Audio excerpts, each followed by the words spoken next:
好，sorry，昨天传出来消息就是范冰冰她被放出来了，她可以有公开活动了，可是她的赎身费要高达44亿的新台币。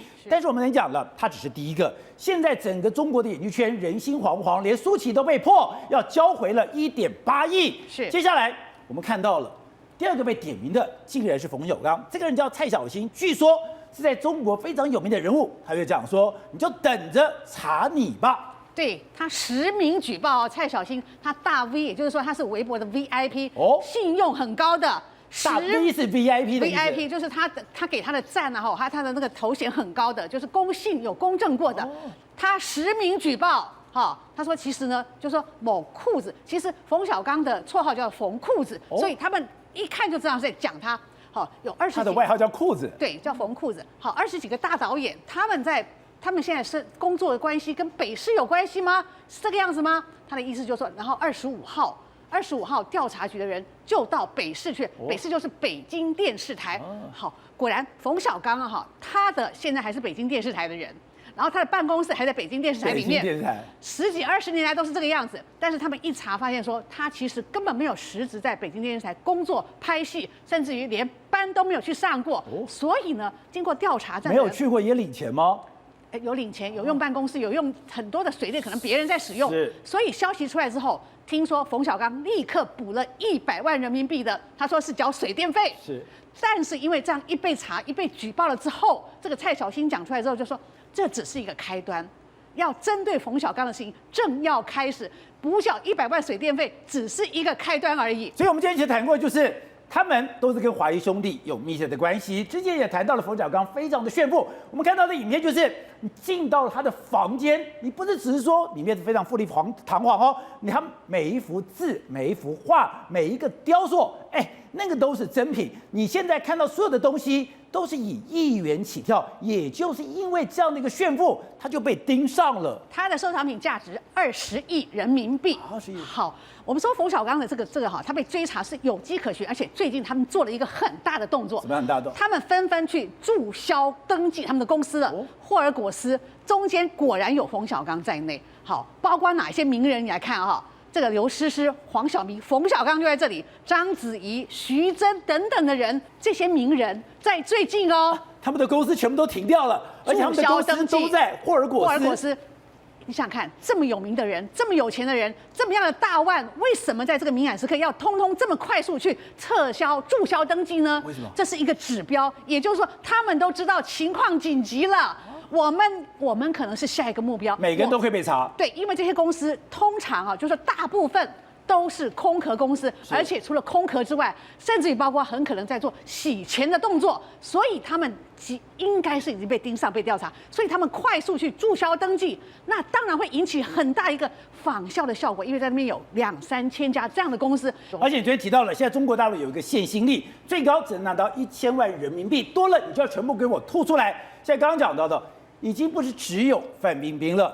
赵薇，包括了台湾的影星舒淇，每一个都是这个样子。好，我们昨天讲范冰冰不是道歉吗？在11长假的时候一出现就一个道歉，我羞愧，我不对。好，今天再来了中央电视台再来一篇东西现在试图用脸蛋知名度解决一切的时代已经一去不复返了。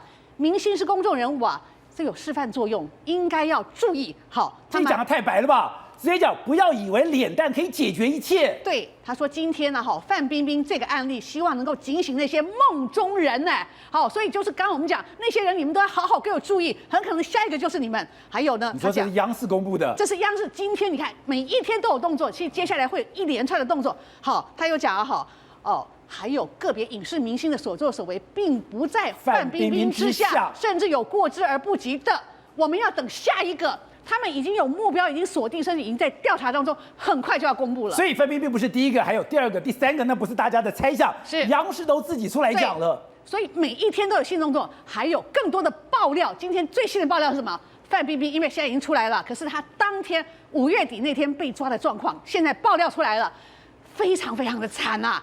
那天其实她是这是有一个叫也是一个博主。蜡笔小球他上面所写的，他说5月底的时候是在南京发生的，在南京被抓的，而且有名有姓有地点。他他说在南京啊德基广场20楼一个祠堂，这个祠堂是一个算命的地方，算命的人叫做沈爱许，就是这个人，号称小神仙，他今年才21岁，这么小。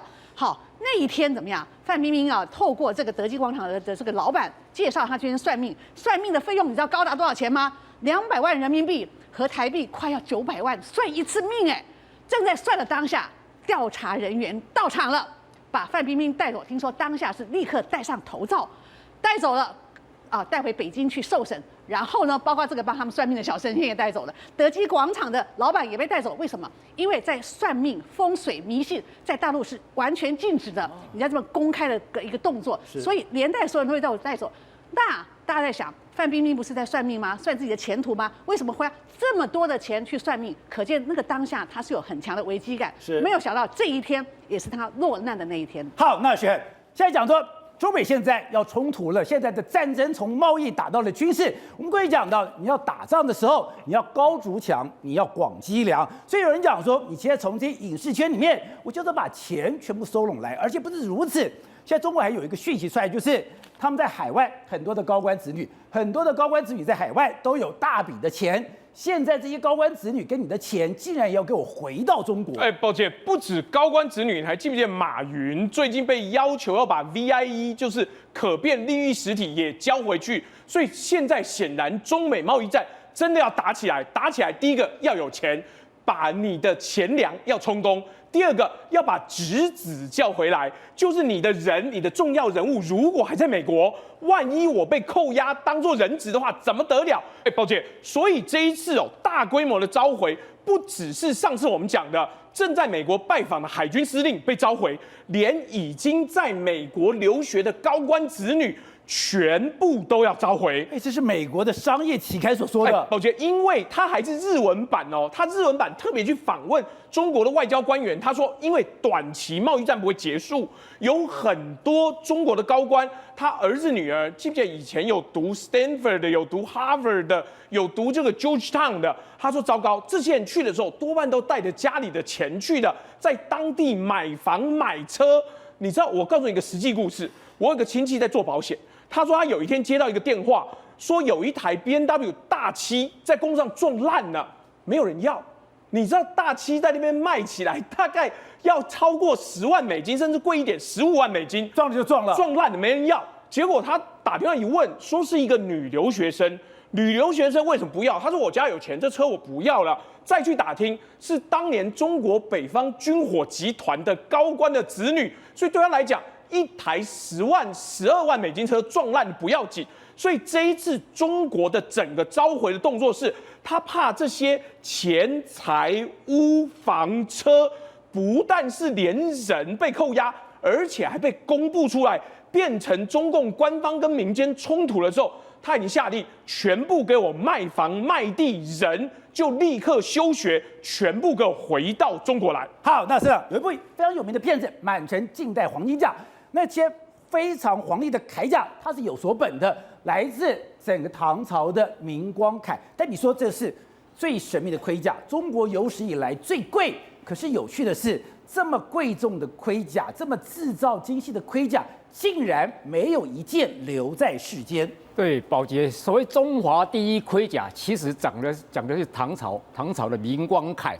这件东西其实在现在我们现在所看到了，要不你就在电影上看到，要不就是复制品。其实，在存世的里面，没有任何一件明光铠留下来。为什么？因为唐朝当时规定，这种明光铠，你打造的技术啊，它只有唐朝里面只有2个单位可以打造，一个叫兵器监，一个叫唐甲坊。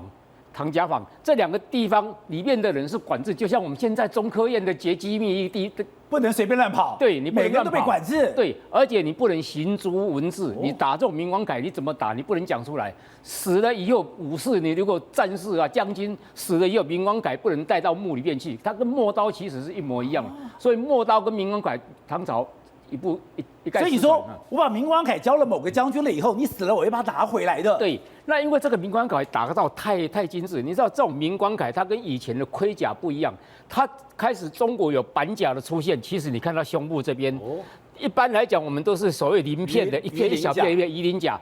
那个唐朝的时候，这边有这所谓的板甲出现，而且你看它胸部跟背部这种重要的地方，保护心脏重要要害的地方啊，它就用这种板甲，所以像两个罩子一样啊。是。在这边，而且这种明光铠的这种罩子，你知道它打到多近？它必须要200多个人打造这样一件的明光铠，200多天，200多天打造完以后，你要打磨、抛光，那个每一片用那个绳索系起来，又要41天，所以你将近1年200多人才能做一件。200多个人1年才做一件。对，那你做一件这种东西，打造成本就很高嘛，你能打造的人也不多，所以他在这2个单位只能做这种明光铠。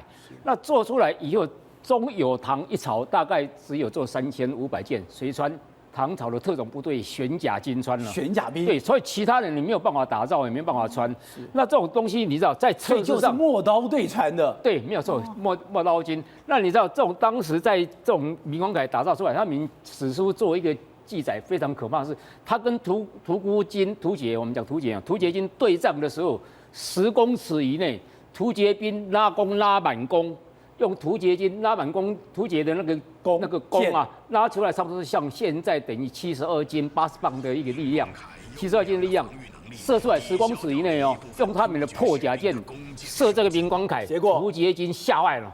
穿不进去，你所有夷陵片的甲全部贯穿，就是这种明光铠你穿不过去。难怪李嗣业的陌刀队天下无敌。对，所以他们讲说李嗣业当时就是拿这个所谓陌刀吧，这个陌刀现在其实也考证得非常清楚，这个陌刀大概长7尺，7朝明朝1尺是唐朝1尺是30.4公分嘛，所以算起来大概210公分，215公分，前面将近3尺的地方啊，就将近100公分，90几公分，就是整片就是一把刀，那一把刀又很重，所以它必须要大概一把刀要15公斤左右，所以你必须要壮士。李嗣业当时唐朝讲这一个人啊，就骑兵不在重，万马就中原，讲这一个人嘛，他带1万个兵马就可以远征西域的一个人，他其实拿的就是这一把陌刀，然后他带的兵啊就叫陌刀队，3500人，加上其他的骑兵6500，总共1万远征西域小伯利。当时这个陌刀跟这个明光铠其实战功切尾，所以史书在形容这个李嗣业的时候，形容说党事业任者，人马俱猎，所以这种陌刀你看它又长又重。他只要放在那个马背上，用马的速度这样冲过去、扫过去的话，人马激烈，表示说人跟马就直接斩半。你说我不但可以斩人，可以斩马。斩马对，所以这个其实有一个外号，这个陌刀有一个外号叫斩马刀。在斩马刀，所以当时在这种陌刀的打造，你看这个陌刀这个形大概是这个形嘛。是。这个陌刀打造跟这个明光铠啊，唐朝能够这样一直。我们讲它定天下，从唐太宗定天下，其实就有明光铠的出现，一直到后来打那个西域的小伯利之战啊。对，其实陌刀、明光铠还有这匹马，唐朝立国3宝，这匹马其实严重。陌刀、明光铠还有龙驹这种马，其实从西域那个在阿富汗那一带叫燕曲，古代一个西域燕曲国啊。抓出来的这种马在唐朝贡献也很强。